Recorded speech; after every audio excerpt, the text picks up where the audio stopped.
नमस्कार मित्रांनो. आपण जो ॲग्रिकल्चरसाठी लेक्चर सिरीज चालू केलेली आहे त्या लेक्चर सिरीजमधील सॉईल सायन्स या कोर्ससाठीचं हे आपलं चौथे लेक्चर असणार आहे. It is first course of soil science and agricultural chemistry for BSc agriculture. Course title is fundamentals of soil science. Course number is the SSAC 111 and credit is 2+1=3. या लेक्चरमध्ये आपण पाहणार आहोत pedological and edaphological concept of soil. या ठिकाणी pedological म्हटल्यावर बालशास्त्र किंवा बालरोग असं म्हणायचं नाही आहे. या पेडोलॉजीचा जो अर्थ आहे तो मृदाशास्त्र आहे. मृदाशास्त्र आणि एडाफॉलॉजीचा जो अर्थ आहे तो आहे भूगर्भीय शास्त्र किंवा भूमिशास्त्र. चला तर मित्रांनो या लेक्चरला सुरुवात करूया.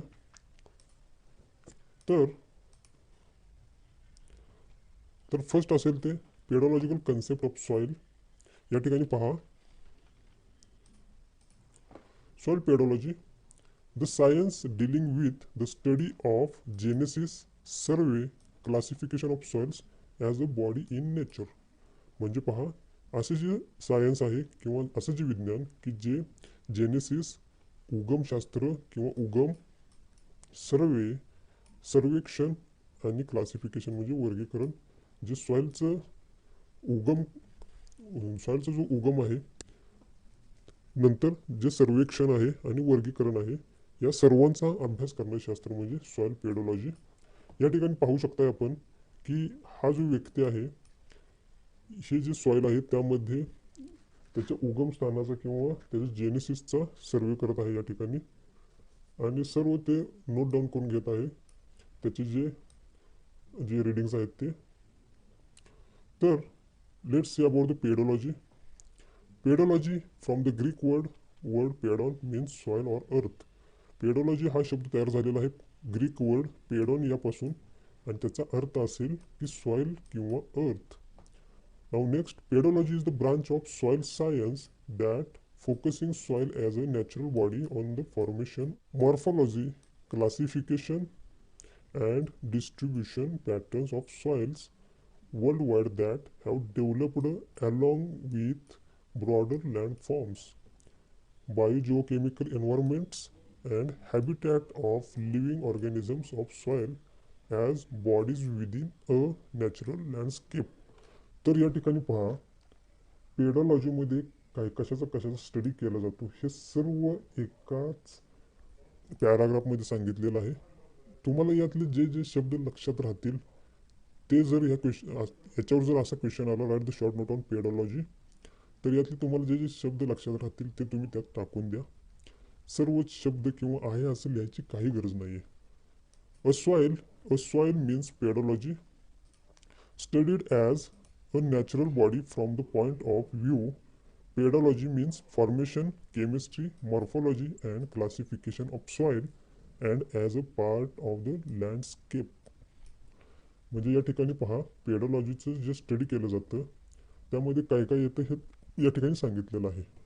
आपला जो दुसरा कन्सेप्ट असणार आहे तो असणार आहे एडाफॉलॉजी.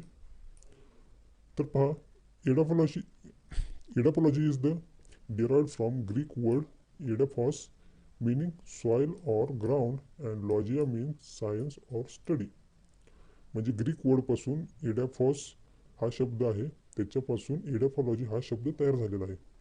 Now let's see. Edaphology is concern with the influence of soil as a medium of growth for living things, particularly plants, fungi and other living things. म्हणजे एडाफॉलॉजीमध्ये काय केलं जातं बघा, सॉईलचा असा स्टडी केला जातो की जे लिव्हिंग थिंग्स, जे प्लांट्स आणि फंगी असतील यांच्यासाठी ते मीडियम म्हणून ग्रो करत असेल, म्हणून त्याचाही आपण त्या ठिकाणी स्टडी करतो. The term edaphology is also applied to study of how the soil influences humans use of the land for growing plants and overall use land of the man. म्हणजे एडाफॉलॉजीमध्ये आपण याचा अभ्यास करतो की जी माती आहे त्याचा मॅनच्या यूजसाठी, मानवी जीवनाच्या वापरासाठी कसा आपण वापर करता येऊ शकतो हे त्यामध्ये स्टडी केलं जातं. आणि पेडोलॉजीमध्ये काय केलं जातं, जी सॉईल आहे त्याचा उगम, सर्वेक्षण किंवा वर्गीकरण म्हणजे ते पूर्णपणे त्या मातीसंबंधी स्टडी केला जातो. आणि एडेफॉलॉजीमध्ये अशा प्रकारचं सॉईलचा अशा प्रकारे स्टडी केला जातो की जो मॅनच्या उपयोगी येईल. Now next, general subfields within edaphology are agricultural soil science and environmental soil science.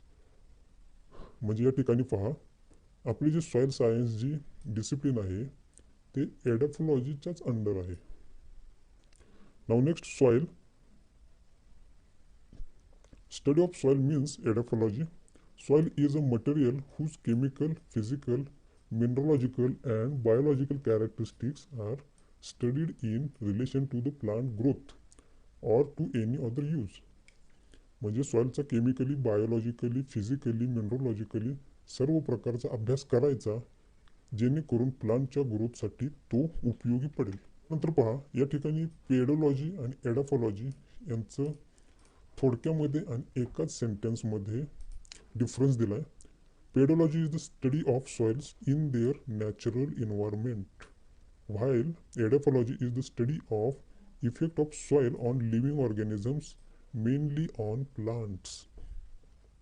म्हणजे पेडोलॉजीचा स्टडी कसा करतात, पेडोलॉजी सॉइलचा जो स्टडी आहे तो नॅचरल एन्व्हायरमेंटमध्ये केला जातो आणि एडेफॉलॉजीचा जो स्टडी आहे तो लिव्हिंग ऑर्गॅनिझमवर त्या सॉईलचा परिणाम काय होतो आणि त्या प्लांटवरती मेनली काय होतो हा स्टडी केला जातो.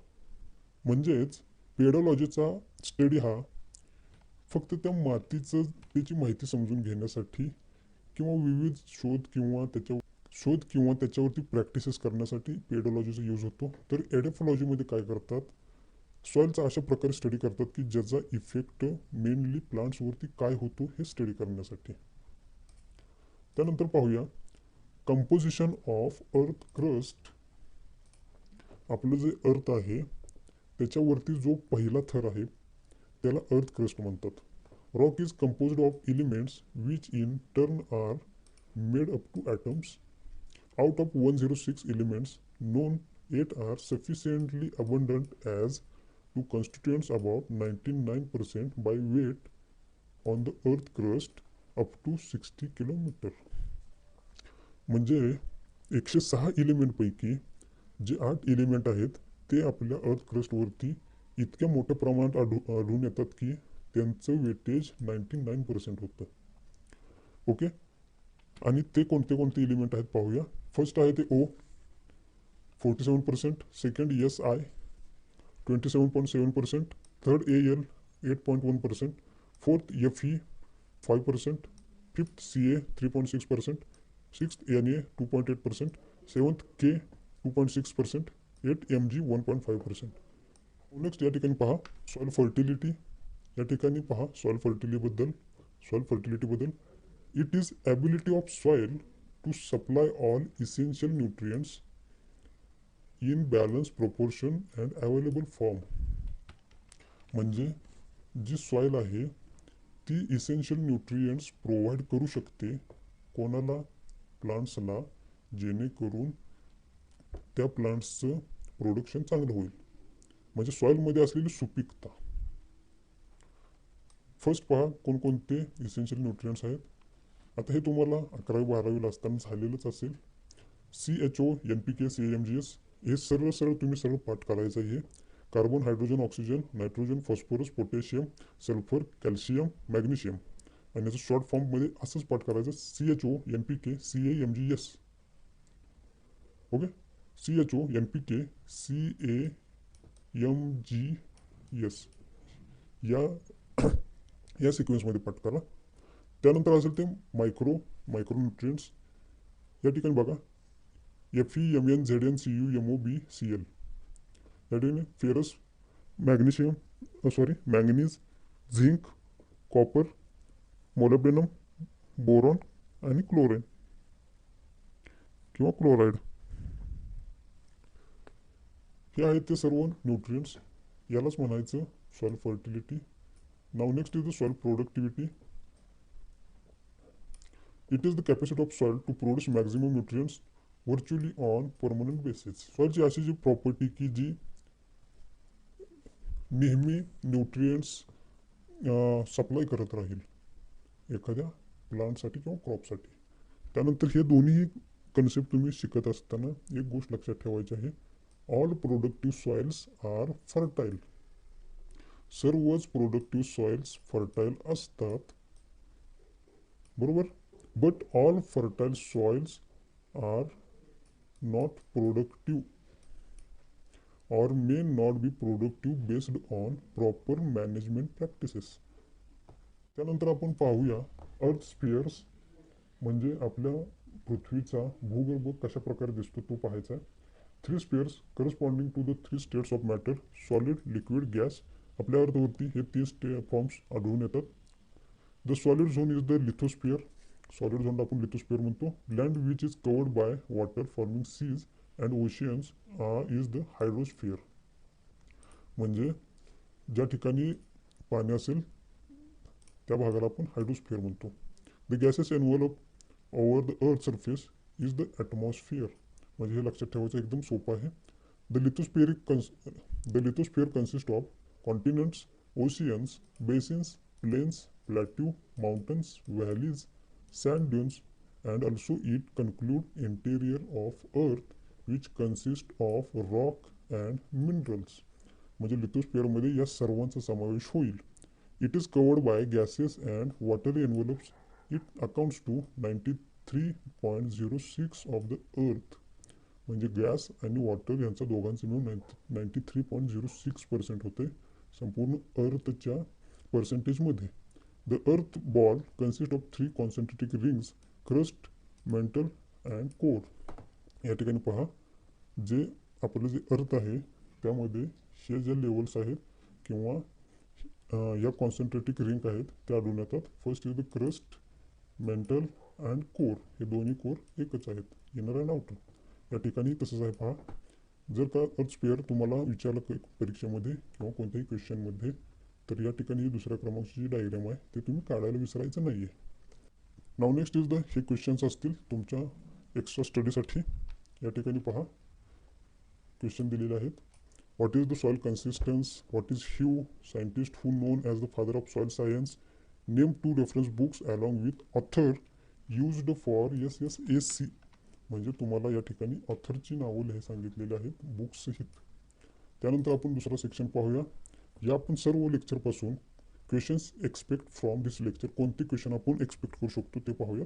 Right the composition of earth crust and second question, short note on pedological and edaphological concept of soil.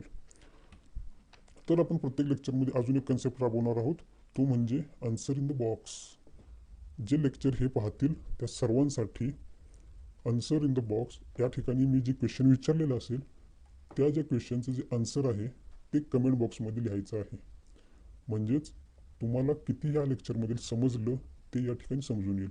आणि जो विद्यार्थी या ठिकाणी बरोबर कमेंट करून बरोबर आन्सर देईल त्याची जी कमेंट आहे ती पिन केली जाईल आणि सर्वात वरती ते सर्वांसाठी दिसेल. आणि इथून पुढे सर्व लेक्चरसाठी आपण जो बरोबर जे आन्सर देणारे आहेत त्यांना आपण कॉंग्रॅट्स करणार आहोत.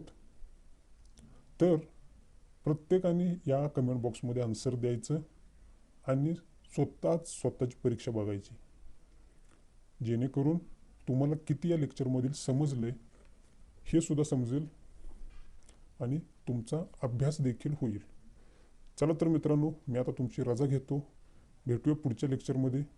तुमच्या काही शंका असतील लेक्चर सिरीजबद्दल, काही तुमच्या सजेशन असतील, नक्की कमेंट बॉक्समध्ये लिहा.